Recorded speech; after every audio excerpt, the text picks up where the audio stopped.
What's going on? What's going on, everybody who's actually listening to this podcast? First of all, guys, welcome back to another episode of the Nikhil Sai Show, which is hosted by me, the Nikhil Sai. And guess what's going on today? I'm back with another amazing entrepreneur story. This one is a pretty close friend of mine. We actually met at Funnel Hacking Live, and he interviewed me, funny enough. And here I am interviewing back him on my show, which is going to be quite an exciting journey. It's an inspiring journey. I mean, would you believe that one call could change your life? Imagine starting just with a dream, but able to turn that into a hustling business, acquiring sponsorships, and then building an investment club. That's what the guest on our show has done. He's a relentless entrepreneur, strategist, and risk management expert. Let's not wait anymore and actually let's welcome Masil Bignan. Hey, Masil, how are you, brother? Hello, everybody. How you doing, Nikhil? Nice to see you again. Yeah, super good to connect you once again on the show. And I would love to talk a little bit more about your business expertise and how you help other people grow their investment portfolio and whatnot, and how you built your business from ground up to generating millions of dollars in revenue. Before that, give us some Mhm. context. Who is Masil? What was his childhood like? Why did he choose to become an entrepreneur? Give us some context. For sure, for sure. So, growing up in Canada, I was born here. I always saw people being successful in business, whether it was through my family friends, my parents' friends that they would bring home. We're a family that connects with a lot of people. My parents have a lot of friends, and they always brought really, really interesting people at the house in various fields. And I always saw these successful people in different fields, and it always made me want to do more. The problem, I guess, that I had, and I think a lot of people have when they're young, they just have no idea what to do. They don't know what industry to get in, how to start, what's good, what's bad. And at the end of the day, it's just the problem of being young and ignorant. You just don't know what field to go in. But one day, I remember there was my dad's friend that came, and he lived in Geneva, Switzerland. And he told me this thing about, finance, investing in the world. And he started telling me about the jobs. And I'm not going to lie, he showed me pictures of his house and the car. And I was like, okay, that looks pretty interesting. So obviously he had a pretty cool lifestyle back in Switzerland. And this is the first time that I heard somebody talk about banking in the investing world. And from Hmm. that day, I was in grade 11. So that would have made me like 15, 16 years old. I told myself I wanted to go into finance. I like mathematics. I'm good at it. And that was really the first spark that got me started. And I Hmm. applied to universities and got into the best business school in Canada for it. And that's kind of how the journey started. Makes sense. So, getting a degree from prestigious Canadian university is one thing, but then entrepreneurship is a completely different ball game. So, how was it like to start your journey as an entrepreneur, getting sponsorship to be able to do that, organizing those little events? So, you give us a little backstory of like what exactly went into going from that college, kid trying to graduate to actually starting a business and getting it from ground up. Right. So going to school, like everything started at university in my third year. I'm a pretty good student, I like to learn, I'm curious, and I also get pretty good grades. Don't get me wrong, I was not top of my class, but I was pretty decent. But why I'm saying this is I always did everything that I thought I had to do to get the best opportunity, get the best job. And from the first year of my university, I was getting placed into these like sought after high finance jobs. So work on the sales and trading desk, on the investment desk, on the risk management side of things, working for the Hmm. biggest at the time Canadian banks in the world. So these are the banks like Bank of Montreal, TD Bank or TD Ameritrade as the Americans know it, and RBC, Royal Bank of Canada. But I Hmm. remember every job that I had was in an office, in a building, 11th floor, 50th floor, whatever it was. But at the end of the day, it was just a cubicle. And I remember just not liking it. And I was thinking going through university, when does the real excitement happen? When am I going to get really, really excited about a job? And after doing that for 2, 3 summers, I realized, well, you know what? Maybe getting a job at a big firm, the biggest bank, the best job wasn't the way to go. And I was lucky enough probably to realize that, or maybe just smart enough to realize that early on. So I decided, okay, like what could I do to get the job that I want? And I remember thinking, because I remember thinking in a big organization with 10,000, 50,000, 100,000 plus employees, you're just a number, right? You're just a cog in the wheel and you need to do your job and that's it. And then Yeah. I was thinking, all right, if I don't want to be that, if I do want to bring value and if I want my work to have real impact, I have to find a small company. I have to find a company where I'm one of five, one of 10, one of 50, whatever that small company is, and truly make a difference within that. So then I became really focused on doing that. Now, the problem that I had is how do I find a company like that? How do I prove value? Well, at the same time, when you're looking back, you can always kind of see how the story ties up together. But I remember getting really interested in investing. So at the time, I was in third year university. There was the crypto bull market in 2017, 2018, where everybody was talking about Bitcoin going to like, went from $400 to 1,000 to 5,000 to 18,000. And it was just accelerating as more people were talking about it. And this was Mm. my first experience where I actually made a decent amount of money investing. I had tried investing in the stock market, tried investing in futures, currencies, and honestly lost money every single step of the way until cryptocurrency came around and I became really interested. And I remember that sparked a real interest in my life. So I was like, you know what? One thing that my university is missing right now is a student-led investment club. So for people that don't know what that is most business school, most prestigious business schools will have a student-managed investment fund where students get together, they get to manage a real pool of money and invest that on behalf of the students. And typically that exists for students to kind of bring up their skills, learn about investments, how to manage a pool of investment, and then hopefully, get a job from there. So I decided to be the first person to kind of launch that venture. Hmm.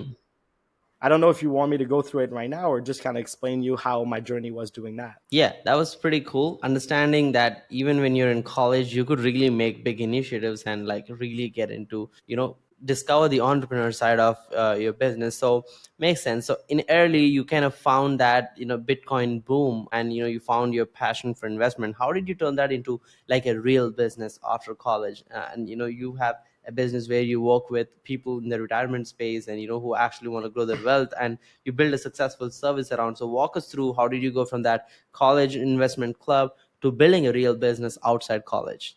Right. Well, I'll tell you a lot. Interestingly enough, when I started this, I thought it was going to be a very easy breeze. Like it was going to be easy to do this stuff.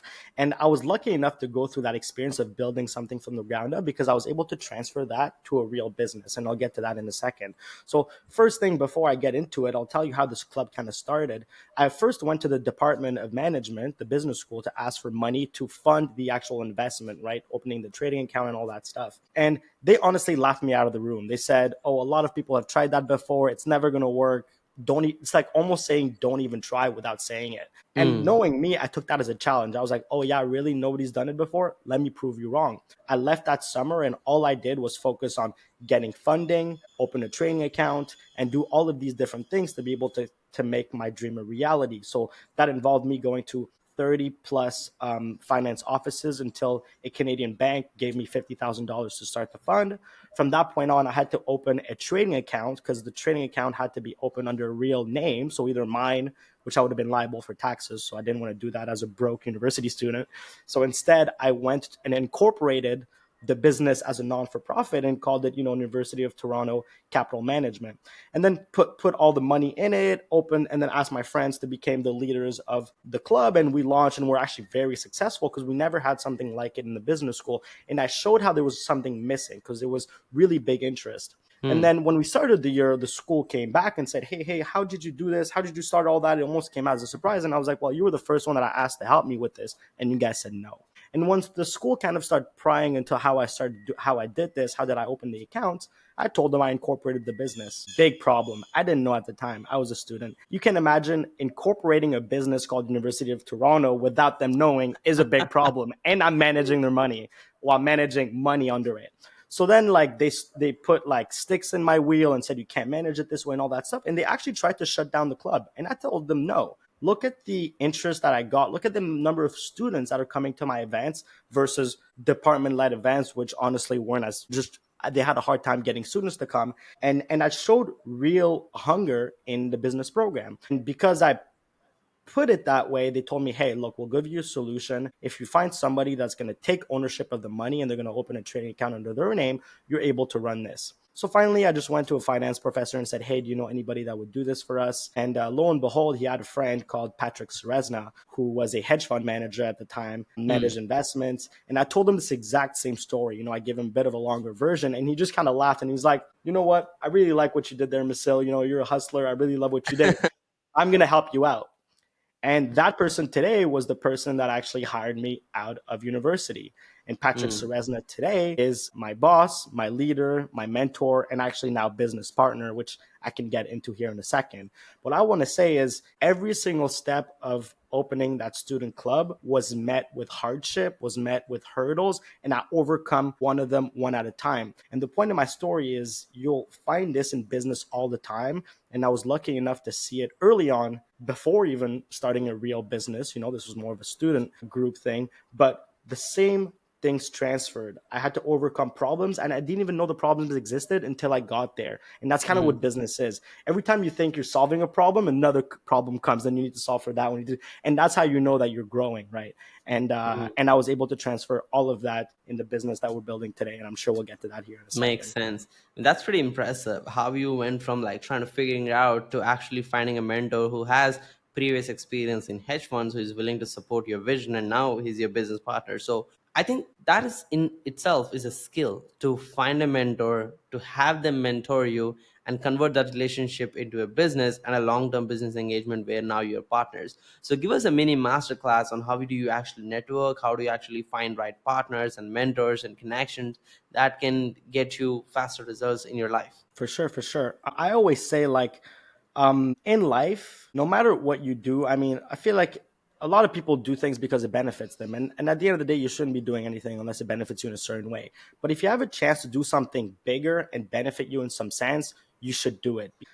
Opportunities are like, doors that you may not know existed. But once you do things, these doors will start to show up in front of you. And they might be very obvious at the time. But if you didn't do certain things, you didn't go through a certain amount of steps, that door would have never showed up in front of you and you would have never had that opportunity. So, for example, starting that business club, although it was a way for me to potentially get a good job, that's kind of how I started at the beginning, but it was also to do something bigger, it was to help the future generation at the university get really high, finance job. I didn't have the opportunity because the club just started, but everybody behind me got to have that opportunity. And the Hmm. point is of your networking is if you have a chance to do something that's bigger than yourself, always do it because these opportunities are going to open up in front of you. It's going to put you in circles, in conversations, in rooms that you may not have access to unless you did it. And that's what you need to do. Another example of that is when I joined the company, when Patrick hired me, I was only hired to do, financial research and also trading some of our investment portfolios. And that's all I ever did. So I worked on the finance investing side, trading side for quite some time. But then when I saw the other business partner that was doing more of the sales and the marketing and the lead generation aspect of the whole business, I was like, hey, I want to learn that too. And one thing I would say to all your viewers, especially if they're young, is if you can put yourself in a situation to learn more, to have a bigger picture of business and acquiring skills when you're young, that's the best thing you're going to do to yourself because you're going to have a good overarching theme of how a business runs from operations to project management to the tech stack to the delivery to the sales to the marketing. If you can have even a little bit of all of that, you'll be able to transfer that skill anywhere in life. I think it's Hmm. being in the right rooms, being hungry to learn, and being patient at the end of the day because skills take time to build. Now, being young and doing finance are like it's an interesting combination. Let's just put it that way. So I'm Yeah, assuming like gray hair definitely helps when especially when you're doing that investments and 100%. talking to clients and whatnot. So walk us through like how did you build relationships and actually be able to secure new accounts and build a successful business even with like not a lot of like 30 years of track history, for example, right? Like people Yeah. usually have that in finance, and that's kind of what's the badge of validation. Like, yeah, I've been in investment deployment for like 25 years with Chase. So you're like, oh, Yeah. okay, I'm competing with that guy. It's kind of difficult, Mhm. right? So how 100%. did you get through that? Really good question, honestly. And I get that all the time, right? It's like I have to go through the years to be able to prove myself. But I think it was a two-way street when it come to our business because obviously we were in the money management side and then we pretty much started a different arm of the company that was purely educational, which is the part of the company that I became owner in. And it was a two-way street. It was that I was learning from Patrick, so much over the years. And once I was ready, I started to show up on the podcast, the content, started interviewing for him, interviewing other people. And it was the fact, sorry, that I was already in proximity close to a market leader in his field that gave me the credit, right? So at the end of the day, if you're young, you need to find somebody that's ahead of you and be Hmm. as close as possible as you can to them. Because no matter what, yes, you're never going to be good at the beginning. I was horrible at the beginning. I didn't know what to talk about. I was like going to CNBC and Bloomberg and highlighting article and be like, hey, like this is what happened and this is what we're talking about. But that was the only way I knew to provide value at the time. But now I can Hmm. truly like set up, investment strategies, like go from plan A to plan Z on exactly how to build a trade plan, thinking about, investment ideas, building a trading thesis, simulating it, and then putting on the trade. I can do that process, but it wasn't by accident. I didn't learn it like this. It took years for me to build that skill set and being in close proximity. And after people heard me so many times, on different webinars and different calls and different podcasts, I just became a subject matter expert myself. Although I'm still nowhere close to where Patrick is, and people know that, but they still respect my voice today a lot more than they did in the past. So, Hmm. yes, you have to wait a little bit. And I actually always have a very long term view when I build things. And if to me, if in 10 years I can be where Patrick is, well, I'm already ahead than him by 15 years. Right. And that's how you got to see it at the end of the day. Yeah, I love that. I think the right mentors appreciate that the students do surpass them in a longer run. I have had pleasure working with a bunch of mentors who do want me to surpass them very quickly, and they're happy about it as well. So great to have that type of mentors. Now, walk us through every investment company typically has like investment thesis. Like they believe in few values, they believe in few things, and they kind of have like few pillars they like to deploy capital and manage risk and whatnot. I'm curious for you, Muscle. You've been doing this pretty heavily with your clients from an education standpoint. So walk us through what's your investment thesis when you are actually looking at capital that needs to deploy, and why is it better compared to the traditional 401 or like some other traditional opportunities investing in bonds and government funds and whatnot. Why is it better? Walk us through the difference and your investment thesis. Yeah, for sure. I mean, I'll say this about investing. You always fall into two buckets. One of them is, well, I'll say this. Everybody wants to invest, and if they don't want, then they should invest. And then after that, you fall into two buckets. So you fall into people that want to manage their own money or the people that don't even want to care about that. So then in the first bucket, you'll fall into the money management side where you give your money to an investment fund or you put it into something very passive like a government bond or a yielding product, something that's going to give you some type of return. So at least you keep up with inflation and hopefully make more than that.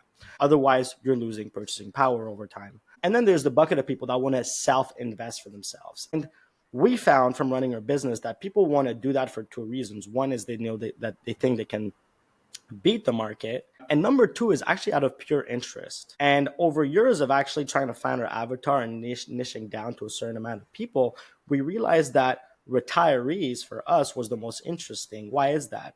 Well, retirees end up typically retiring with large sums of money, and it's typically their nest egg they're going to live off of for the rest of their life and hopefully have enough to give back to their kids and their grandkids. Hmm. And the second thing that we found with retirees is they get bored. Yes, they can enjoy retirement for 5 years, but after 5 years, they're like, what the hell am I doing? I need to figure out something. And those people typically find another business that they're building or they're helping out, or they end up investing. And why is investing such an interesting place to be is because it touches everything. It touches everything from economics to politics to new technology to anything that if you want to be at the forefront of something, you'll find it in finance and investing. And for that reason, people come for the interest portion, and it also offers them a benefit, which is hopefully grow their investment portfolio. Now, I say this because I'll tell you why people even want to invest for themselves at the end of the day. Once we found that, all we need to do is teach them the investment process, how to think about it, how to not be stupid about your investment. And this is kind of the question that you asked me.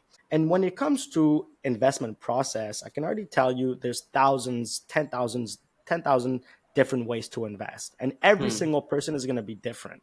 But there is Hmm. clear rules that everybody needs to follow. And there's one overarching rule that we teach all of our students, and that I think that everybody should know is if you can manage your risk in the market, the profits will take care of themselves. Hmm. Because at the end of the day, and this is why you always hear people say, investing is just a probability game. It's just smart gambling. It kind of is gambling. Some people truly invest like it's gambling and should never do that. But if Oh you yeah. can manage your risk, even gambling, you can make large sums of money because you let yourself, because think about it, when you have an investment portfolio, when you have money, you can always lose 100%, but you can make money to infinity, which means that as long as you don't lose 100%, you have a chance to make money till infinity. Does that make sense? Just don't let Yeah. yourself go down to zero. Unfortunately, a lot of people let themselves go down to zero. So The bottom portion here is the risk management aspect. And what we focus on specifically is options investing. And I won't go too much into the detail, but for anybody that doesn't know options, they're just derivative products. They're contracts that are overlaid, they're overlaid on top of a stock. And you can use this derivative product to actually limit your risk. So lose really small if you're wrong about a trade thesis, but win really big if you're right. So Hmm. if I can tell you here, I'll give you $1, and there's a chance that you might lose 10 cents, but there's also a chance that you double your money every time. Well, you take your chances with that coin. Hmm. Yeah. So it's kind of like this is the process that we teach. And then now that I've set your trade thesis to be risk minimizing, so the opportunity, the upside is there, but the downside is really small. Now, all I need to teach you is how can we improve the probability of success? Because I've already Hmm. taught you the risk management. Now, how can I improve the probability of success? And this is where the art of investing really is. It's how to improve the probability of success. It's whether if it's fundamental research that gives you an edge, then go do that. If it's looking at specific trade data, technical analysis, or whatever it is, improves your edge, then go do that. But I'll tell you something right now, there's no investor in this world that has a 100% hit rate on their investments. Nobody Yeah. is right 100% of the time. And as Hmm. long as you can shift the probabilities for you, you will be successful investing in the long term. Hmm. And that's the process that we teach. We don't Makes force people sense. to trade a certain way because everybody's different, but we can teach you the number one rule, which is manage your risk properly, and the profits will take care of themselves. And that's kind of how we teach our process at the company. Sure, makes sense. Yeah, I think any investment, it kind of comes down to risk management, and it's beautiful how you have Exactly. articulated it. Let's go to a different set of questions, Maso. Walk Mhm. us through the typical tools you use on a daily basis to manage your project, your clients, your personal productivity. Yeah. In terms of tools, like obviously we span through a couple different things, but we actually were in the process of almost rebuilding the foundation of our business. We've grown a bit as a mom pop type of business. What do I mean by that is everybody in the business was kind of like family and friends until actually I joined. I was the first hire that was kind of outside the family. And since then, we've grown the business quite drastically, and we've almost like tripled our numbers since I joined. And when we went from call it a family business to an actual business where you're hiring people outside of the family, you have to do certain things to be able to grow properly. And this is build proper processes, think about the structure from the ground up, how is communication happening in the company, how are projects being driven forward, and all that stuff. And we're kind of like facing this wall right now. And so for the first time in the company, we really looked at all of our tech stack, like what's everything that we own to run our business, and see if we can streamline those processes. So one thing that I really like to use is this notion of every task that you do, should you keep it, should you delegate it, and should you automate it? So the first thing that we did was almost get everybody at the table and go through every single process that we have to deliver our product, everything from marketing to acquiring to the sales process to the delivering and the customer success and of course the operations. And once we came to all that, we asked ourselves three big questions. One is, what are the top three things that I'm good at, that I want to do, and I'm the only one that can do in the company? Once you Hmm. figure out those three things, everything else that fell below it was either delegated or automated. And then we're able to really restructure a business to either give it to the right person or automate the process if it was possible. And by doing that, we're able to actually reduce our tech stack by half and offer a streamlined business. Now, to your question about what type of resources are we using, we were using ClickFunnels for a while to run our sales and marketing and funnel strategy. And also as a bit of a CRM tool that we're currently using. We're also using Zoom and MailChimp for marketing email. So because we're in the trading side, we get on daily webinars, tell people that the market, every single thing. We notify Sure. people obviously through MailChimp. We also use a tech tool. So we built a risk management tool for our trading. We use Glide Apps for that. Glide Apps is a zero code platform where everything is very tight. Like the best way to explain this is a Shopify, for example. Instead of going and coding your whole website from the ground up, you use Shopify that have all of these different icons and things you can slide in to make it easy to Hmm. build a website, right? They made it the easiest platform to build a website. Same idea, but for a tool that can actually help you manage your trades and your risk. Sure. And when it comes to our tech stack, it really comes down to all of these things. Obviously, we use other tools, but we're actually trying to bring that down to even less amount of resources, making it easier to run our business. Makes sense. If you could go back and Mhm. give a suggestion to the 20-year-old yourself who is young, who is, excited about building a business, what would that suggestion be like? If I was to go back to the 20-year-old self, I would honestly say just, don't be scared to try things. You're going to Mm, be failing a lot. Like you always actually said in our interview, you had this notion of falling forward, which I really liked. No matter if you're going to fall, you're going to learn from it. And you're going to look back at what you thought might have been a huge mistake actually as one, maybe possibly the biggest opportunity that you ever had. And it kind of goes mm, back to that notion of opening those doors that you might not have known were there. It's creating those opportunities for you. So trying different things, being curious, learning, talking to everybody about your ideas, putting yourself in the right room will open all of these different opportunities. If I had to go back, it would just be like, yeah, don't be scared, be confident, and keep trying at the end of the day. sure, makes sense. What's your life's biggest achievements and your next big goals? My life's biggest achievement, I would say, was creating our niche down product of the business. So when I saw you at ClickFunnels, you saw that we won another Two Comma Club award for the second service that we created. And what I really learned from that whole process was that the service that we initially had, or base product, or the business that I joined, had too much going on. It had four different strategies. Customers were kind of like confused as to what strategy to follow, and I think the business kind of fell into the fallacy of more is more. And we kind of went back and thought of like, how could less actually be more? And for that reason, Mm, we spun out one strategy and we created a specific, very niche down customer avatar for it. And we said, if we were to that service, what would it look like? So we took mm, out that different strategy. We built a tool around it. We built a community around it. We bought the education around it. Built, yeah, like everything, every discussion that was happening, all the learning education was around this one way of doing thing. And because we did that, we were able to really niche down to what type of investor would interest that type of strategy. By doing that, able to 10x our prices, actually 10 to 20x our prices. And mm, because of that, just in the first month of onboarding people, we onboarded 75 people from the first month of launching the program, and we made that $1 million business. It mm. took probably, from what I remember, it took like 3 or 4 years for our first service to get to 1 million. It took us 3 months of preparation and 1 month launch to get to 1 million. And what Yeah. that really taught me is the power of niching down. Like niching down, focusing on the customer and focusing on one avatar. So one product, one service, one avatar, and charge the premium price that it deserves. And you'll make millions just by doing that.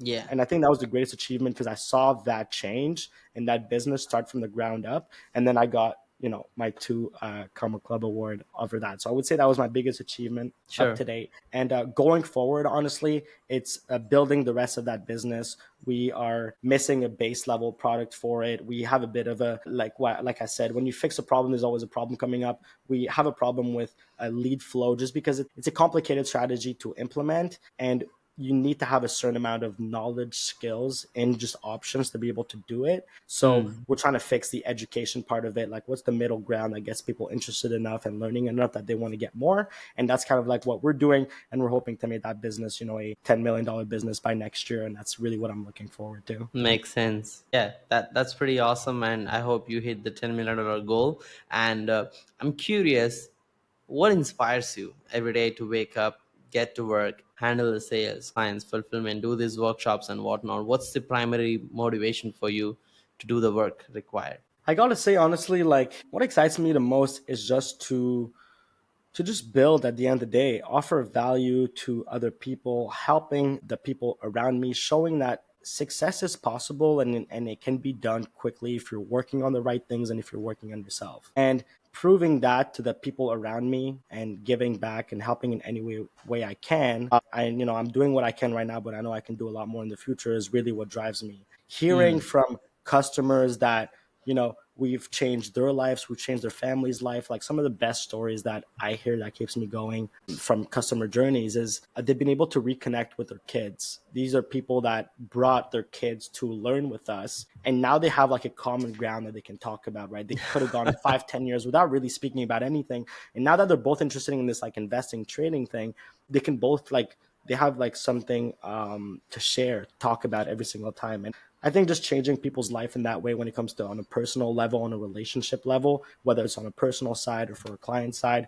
is what really keeps me going. And honestly, meeting people like you and learning from the best, from business leaders in different fields, like just keeping my brain hungry and wanting to learn more, it's Hmm. honestly the only thing I could ever ask for. Sure. Yeah. Love that. Like it said, network is a net worth. So, yeah, that's really Exactly. good. If you could save us from one big mistake that you made that you want all of us to learn and not repeat, what would that mistake be? I would say when you're learning something new, when you're doing something that you've never done before, don't be scared of like asking for help. Like there's one thing that this is a story of I was put on a project to build actually the risk management tool that I was talking to you about. Mm-hmm. And I didn't get much direction from the business leaders. And sometimes, I was overconfident. I thought I was smarter than I thought, and I went to build it on my own without ever building a tech tool in my life. I didn't understand what Mm. project was going to be thrown that way. And I ran into deadlines really quickly, and I realized I built a bit of a monster. The tool was slow. It didn't need to do, I was trying to put in too many features at the same time, not knowing that I was slowing down the utilization of the app.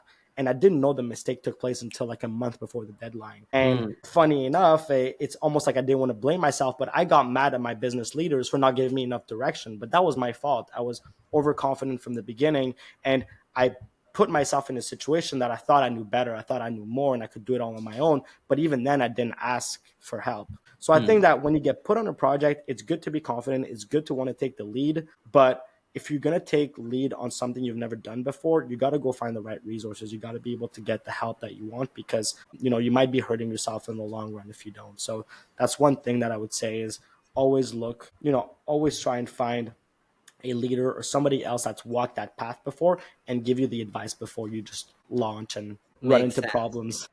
Yeah, yeah. It's so easy and better to learn from other people's mistakes. You just don't have the resources to get hurt a lot, especially when you're coming up from ground zero. So appreciate that advice. If somebody is listening to this podcast and they want to connect with you to get some additional help or maybe invest alongside you or learn investing from you, what's the best place to connect with you, Muscle? For sure. So honestly, the best way is just my public Instagram page. You have my name here on the side screen. They can see that, right?